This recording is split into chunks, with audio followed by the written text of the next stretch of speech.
que realmente nos preocupa esta situación, que la estabilidad política pueda alterarse. Y ya la situación dominicana está trascendiendo a la arena internacional. Hace cerca de un mes, ustedes recuerdan que el senador Bob Meléndez se pronunció al respecto y le pidió a su canciller, que en Estados Unidos se llama secretario de Estado, Mike Pompeo, que usara todas las herramientas diplomáticas a disposición del Estado norteamericano para intervenir o aconsejar en la situación política dominicana. Y menos de un mes quizás de la intervención de Bob Meléndez se produce, la situación es delicada. Pero oye lo que pasa, no solamente... Y no es una iniciativa propia, sin hablarlo con el presidente de los Estados Unidos. De República Dominicana. Aquí se está debatiendo el problema de la región. Nosotros tenemos Haití, solamente a un salto para caer del otro lado. Pero tenemos a Venezuela, que está prendida en candela, Nicaragua, Evo Morales, el caso del Perú, y Nicaragua, de Nicaragua, sí. Bolivia. Entonces, Bolivia. cuando traemos esta situación, un Puerto Rico que independientemente pertenece al Estado norteamericano, esa gente está muy disgustada. Entonces ellos están buscando una salida, porque ellos se han reunido con mira a que República Dominicana es uno de los países de mayor estabilidad democrática en los últimos tiempos. Y la reunión de Bob Menéndez, que ojalá no podemos contactarlo, porque desde temprano estamos haciendo la diligencia para poder contactarlo, a él y a Adriano Espaillá. Porque hubo una reunión, Bob Menéndez, el presidente de la Comisión de Relaciones Exteriores, y él, Mike Pompeo, y uno que estaba en el Comando Sur, han estado hablando. Y cada vez que él plantean, dice, no podemos permitir. Le voy a dar un dato que alguien me explicó anoche. Y disculpa que te robe un poquito de tiempo, pero quiero ponerlo para que tú sepas al nivel que está esto. El presidente Donald Trump le llevaron los informes. Yo ayer en la mañana dije aquí, quizás mucha gente no entiende, ojalá que, yo digo siempre, vean el programa. Hay una comisión de investigadores, porque sonó la clarinada que dijo, o sea, dinero para pagar, cuando sonó eso, de más de $1 millón. Y los americanos tienen mucho control con eso. De hecho, dije aquí ayer, y lo sostengo, están vigilando los bancos del país. Un presidente como Donald Trump, porque para ellos cualquiera puede pensar, ellos hablan de República Dominicana, no hombre, no. República Dominicana está saliendo ahora, porque el informe que le entrega Bob Menéndez dice, no podemos ahora permitir, si República Dominicana se enciende, perdemos el control en la región. ¿Es verdad? Eso es el peligro. Y como bien tú estás diciendo aquí, nosotros como dominicanos, yo le pido a todos, vamos a orar para que la mente de Danilo y de Leonel se ilumine. Y te pregunto, tú eres parte del equipo, de la gente del doctor Leonel Fernández. Claro. ¿Qué se ha estado discutiendo en las últimas horas? Bueno, fíjense, para concluir con Mike Pompeo, en términos diplomáticos, todos sabemos lo que eso significa. O sea, la llamada de Mike Pompeo al presidente de la República es un mensaje claro. En términos diplomáticos, las cosas no se dicen directamente, sino que se sobreentiende por la llamada. O sea, ¿por qué tiene el secretario de Estado que llamar al presidente de la República Dominicana y decirle que respete el orden institucional, el Estado de Derecho, que respete la Constitución, sobre todo previo a las elecciones del 2020? En términos diplomáticos, ¿por qué se le hace ese llamado al presidente de la República? Simplemente, eso en buen dominicano quiere decir, respete la Constitución y no altere el estado político de su nación. Y evite ese problema. Evite ese problema, no modifique la Constitución, porque el pueblo dominicano está en las calles, diciéndole que no quiere modificación. Si el pueblo dice que no quiere modificación y usted la quiere imponer, y sobre todo sobre la base del soborno, usted está alterando el Estado democrático de su nación. Pero eso ahora, del soborno, yo creo como... Yo no he visto pruebas todavía. Bueno. Y hay voces que no se atreven, porque hay que tener valor. La corrupción. Mira, no hoy. Nosotros tenemos que hacer un programa de verdad y diciendo la verdad al pueblo.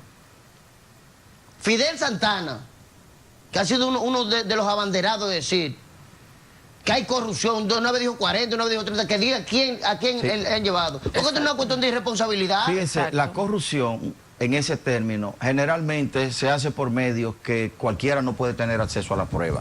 O sea, a usted no le van a dar un cheque por 70 millones, y se le va a poner ¿Eso es fábula para mí? No, usted verá que eso se va a investigar después. Pero no, pero vamos a evitarlo ahora. Los sobornos de Odebrecht, en su momento nadie lo sabía.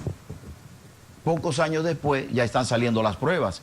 El diputado que acepta un soborno de 50 o 70 millones de pesos, en alguna cuenta se le habrá de depositar. Algún bien inmobiliario habrá de adquirir.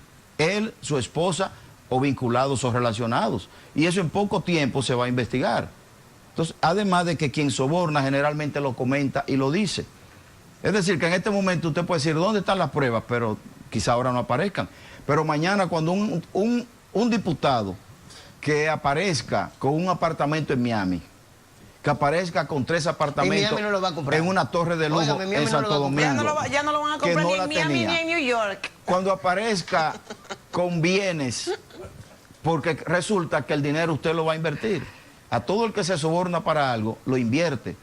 Entonces, cuando mañana, en 2 o 3 años, se vea que un diputado que no tenía 3 o 4 apartamentos, o un apartamento, o un penthouse, en una torre de lujo, y se vea que lo adquirió en el 2019, es decir, en este año. Usted está hablando nada más de los diputados en este momento, porque ese es el tema que está. Lo que le quiero decir es que... Aquí hay gente que lo han comprado. Lo que le quiero decir es que el soborno, tarde o temprano, puede dejar huellas y se va a saber, aunque no sea ahora. Vámonos con lo que Leonel, el equipo de Leonel tiene ahí en la mano. Ahí. El equipo de Leonel está firme en su posición. Compañero Leonel Fernández nos ha orientado. Por la Constitución, todo. Contra la Constitución, nada. La posición de nosotros es firme. Que no se toque la Constitución. Esa es la posición nuestra. Y es la posición de la población mayoritaria, de los partidos de oposición, de las iglesias, de los sindicatos, de los industriales, de los comerciantes.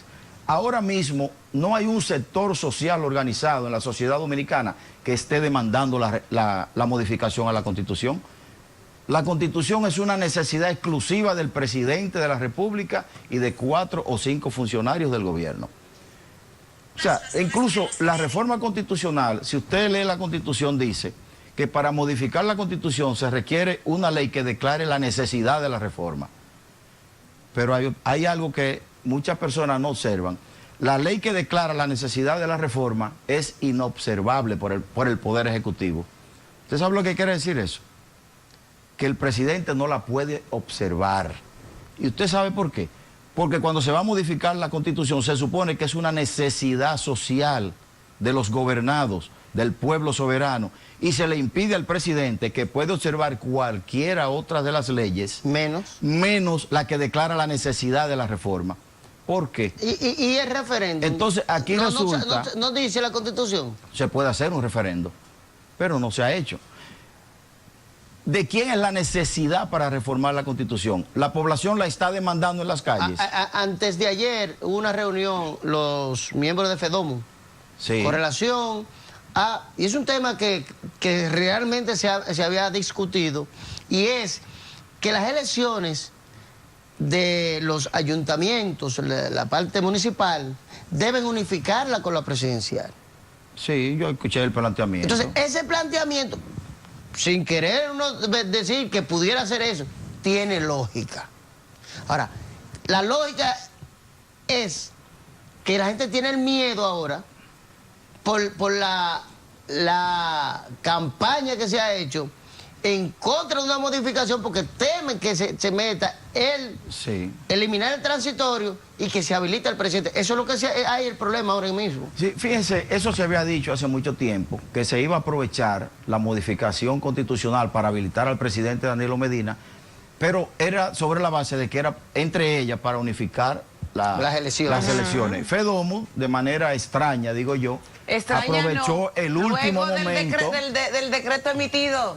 Aprovechó el último momento para hacer esa solicitud. Fíjese que ha tenido tiempo para hacerlo. Sí. Ha tenido mucho tiempo y esperó precisamente la última semana decisiva en la modificación constitucional para plantearlo. Nosotros no estamos de acuerdo con eso. ¿No están de acuerdo? No. Nosotros estamos de acuerdo en que la Constitución no se toque, se deje como está. Cualquier modificación constitucional el pueblo lo va a demandar. La necesidad, porque es que la modificación constitucional no es una necesidad ciudadana. O sea, el pueblo dominicano no quiere modificación constitucional. Quien la quiere es el presidente de la República. O sea, no la quiere por el temor a que se elimine el transitorio. No la quiere. Porque sale más cara estas elecciones. No es el transitorio que se va a modificar. No, eliminar. No, es el 124. Porque ya el transitorio prácticamente ya no tiene objeto. Porque el transitorio lo que dice es que si el candidato a la presidencia del año 2000. del 12 al 16 es el mismo del 16 al 20, ya no podrá optar por otro periodo. ¿Y el 124? El 124 es el que establece que el Poder Ejecutivo se ejerce por 4 años, pudiendo el presidente reelegirse por un periodo único, nada más. Pero si se elimina el transitorio. No. No se aplica entonces a... Sí, claro. No, ¿Por qué? Porque ya el presidente... Porque la Constitución no tiene carácter retroactivo en función de que si el presidente de la República, Danilo Medina, y eso lo discuten ellos. Sí. Ellos. Y lo han planteado, usted lo sabe. Que como Danilo fue en el 2015, el periodo que él hizo fue 2016, 2020, y le toca 2020, 2024. No. Pudiera presentarse. Si se elimina el transitorio, sí. No, es que ya el transitorio, el compañero Danilo Medina le dio cumplimiento al transitorio. Ya el transitorio no tiene objeto porque se cumplió. O sea, ya ese transitorio no existe. Ya en el 2020, el 24 no va a existir. Claro que no. No. Dice 16-20. El presidente Danilo Medina pudo haber no dado cumplimiento al transitorio. ¿Cuándo? Si no se hubiese presentado en el 16. Entonces podía ahora presentarse. Ahora pudiera presentarse, pero él optó por presentarse. Porque el transitorio lo que dice es, si el candidato o el presidente del 2012 al 2016 es el mismo del 16 al 20, no podrá presentarse. ¿Por qué? Porque ya cumplió con los 2 periodos que establece el 124. Correcto. Si él hubiese dejado pasar este periodo del 16 al 20, entonces sí hubiese podido ser candidato en el 20, por primera vez. Pero el presidente le dio cumplimiento. Pero ahora resulta que el presidente quiere modificar la Constitución nuevamente, porque se modificó en el 15 para que él fuera presidente. Y ahí fue que intervino el pacto político en el Partido de la Liberación Dominicana. Recuerde que se produjo un tranque. El compañero Danilo Medina no podía optar por la reelección en aquel momento, pero se modificó la Constitución para permitirle un nuevo periodo y que cumpliera 2. Muy bien, ahí se hizo un pacto que lo firmó el comité político en pleno, incluyendo al presidente de la República y al presidente del partido. Pero resulta que ha llegado el momento de cumplirlo, es este año. Se hizo en el 15 para cumplirlo en el 19. Entonces ahora el presidente de la República se niega a darle cumplimiento a ese pacto. No, él no. Entonces, su equipo. Esto es lo que yo traje, que la señorita me preguntó que yo traía en ese folder. Sí. Aquí yo traje el pacto. Ay. Ese es el pacto. Firmado por todos. Claro, vamos a ver aquí. Ustedes lo han visto, pero es bueno refrescarle a los televidentes cuál es el origen de esta crisis. Porque todas las crisis tienen un origen. El origen de esta crisis es que el presidente de la República no quiere cumplir con este pacto. ¿Y él lo firmó? Fíjese, mire aquí. Leonel Fernández, Danilo Medina. Ahí están. Las 2 primeras firmas son las de él. Ok. Pero resulta que este pacto fue homologado por el Tribunal Superior Electoral. Y aquí nosotros tenemos, la sentencia del Tribunal Superior Electoral. Lo que le da le da fuerza de ley entre las partes, lo hace ejecutivo. Ahí está. Entonces, el comité político tiene que someterse a su propia legalidad.